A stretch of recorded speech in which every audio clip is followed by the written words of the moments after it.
لیکن یہ تماشا نہ لگائیں، یہ برستے ہوئے نوٹ اور پھر یہ جو رنگ ڈھنگ ہمارے سٹیجوں کے اوپر ہوتا ہے، اور جس شعر پہ نوٹ آ رہے ہوتے ہیں وہ شعر بھی 6 بار پڑھا جاتا ہے۔ وہ کہتے ہیں یہ شعر چودھری صاحب کے نام۔ ایک زمانہ تھا، شریف مکہ کا دور تھا، اعلی حضرت حج پہ گئے، ہندوستان کے بہت بڑے شاعر تھے، وہ بھی حج پہ گئے ہوئے تھے۔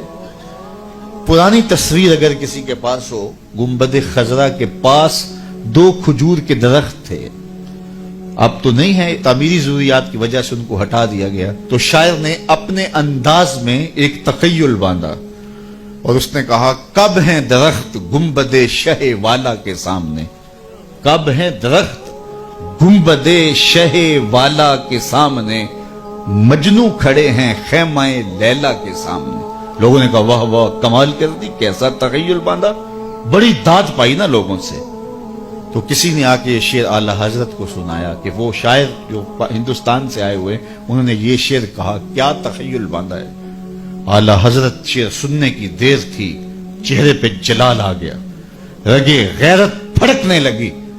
کہا اس کو یہ جرأت کہ میرے رسول کے روزے کو لیلا کے خیمے سے تشبیہ دی، لیلا کی اوقات کیا ہے۔ تھر تھر کانپنے لگے، کہا بلا کے لاؤ، اسے بلایا گیا، حاضر کیا گیا۔ اس کا خیال تھا مجھے داد ملے گی، لیکن کہا کہ تو نے رسول کریم کے روزے کو تشبیہ دی لیلا کے خیمے سے، تو ہاتھ باندھ کے کھڑا ہو گیا، حضور میری توجہ ادھر نہیں گئی۔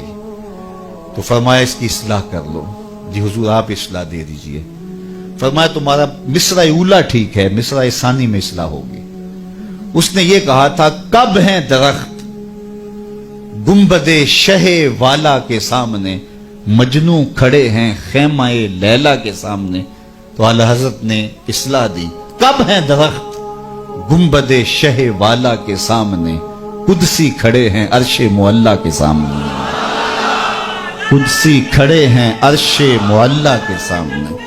سخن و شاعری شہر یار اپنی جگہ، نعت کہنے کو احمد رضا چاہیے۔ تو کعب بن زہیر انہوں نے کیا کہا، ان الرسول لنور یستضاء بہ محند سیف من سیوف الہند مسلول۔ تو حضرت کعب بن زہیر نے وہاں کھڑے کھڑے حضور کی شان میں ایک طویل قصیدہ جو بانت سواہد کے نام سے معروف ہوا۔ جب یہ قصیدہ پڑھ چکے تو آقا کریم علیہ السلام نے اپنی چادر اتار کے کعب بن زہیر کو دے دی۔ اس لیے ہم یہ کہتے ہیں کہ اگر آپ ثنا خاں کو بلائیں، نعت خاں کو بلائیں، تو اس کو بعد میں آپ نذرانہ دے سکتے ہیں، اس کو جو ہے وہ آپ چادر دے سکتے ہیں، اس کو جبہ دے سکتے ہیں، اس کی جو خدمت کرنا چاہے کر سکتے ہیں۔ یہ میرے حضور کا طریقہ ہے، لیکن یہ تماشا نہ لگائیں، یہ برستے ہوئے نوٹ اور پھر یہ جو رنگ ڈھنگ ہمارے سٹیجوں کے اوپر ہوتا ہے، اور جس شعر پہ نوٹ آ رہے ہوتے ہیں وہ شعر بھی 6 بار پڑھا جاتا ہے۔ وہ کہتے ہیں یہ شعر چودھری صاحب کے نام، اور سارے شعر حضور کے نام۔ چودھری صاحب کے نام کوئی شعر نہیں، سارے شعر میرے حضور کے نام ہوتے ہیں۔ نعت کا ایک ایک مصرع، ایک ایک لفظ، ایک ایک حرف اور ایک ایک نقطہ میرے حضور کے نام ہے۔ پورا شعر نام کر دیا، کیوں؟ اس نے ذرا پیسے زیادہ دے دیے تو اس کے نام ہی شعر ہو گیا۔ یہ کون ہوتا ہے اس کے نام شعر کرنے والا؟ یار یہ تو چودھری صاحب ہوئے، کون ہے جس کے نام شعر ہو، جو حضور کا شعر ہو؟ جب حضرت سید صدیق اکبر پہ آخری وقت آیا نا، آخری وقت، تو پھر ام المومنین سیدہ عائشہ رضی اللہ تعالیٰ عنہ نے جب اپنے باپ کے وہ لمحے دیکھے تو ان کی زبان سے محبت پدری کی وجہ سے بے ساختہ نکل پڑا، وَأَبْيَضُ يُسْتَسْقَى الْغَمَامُ بِوَجْهِهِ۔ یہ حضرت نبی رحمت کے چچا جان نے حضور کے لیے یہ ایک شعر کہا تھا، تو چہرہ اس طرح تم تما رہا تھا، تو یہ مصرع ان کی زبان پہ آ گیا۔ تو حضرت صدیق اکبر اس وقت سانس آپ کی ٹوٹ رہی تھی، ایسے سر کیا اور کہا ذاک رسول اللہ، یہ ابو بکر کی شان نہیں، یہ میرے رسول کی شان ہے۔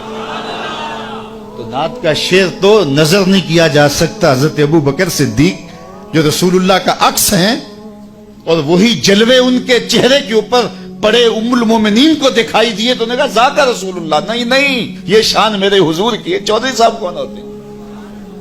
لیکن اللہ برا کرے دولت کی محبت کا، اس نے عقیدے چھین لیے، قدریں پامال کر دی۔ اور ہمارے بہت سارے نعت خانے فٹ کیا ہوتا ہے وہی شعر حضور کے لیے، اور جب کسی پیر خانے میں جاتے ہیں نام بدل کے وہی پیر صاحب کے لیے۔ پیر صاحب بھی مست بن کے بیٹھے رہتے ہیں، جانتے ہوتے ہیں یہ نعت کا شعر ہے. اور تو کون ہے؟ تیری ساری عزتیں حضور کے قدموں سے لگی ہوئی دھول کے برابر بھی نہیں ہیں.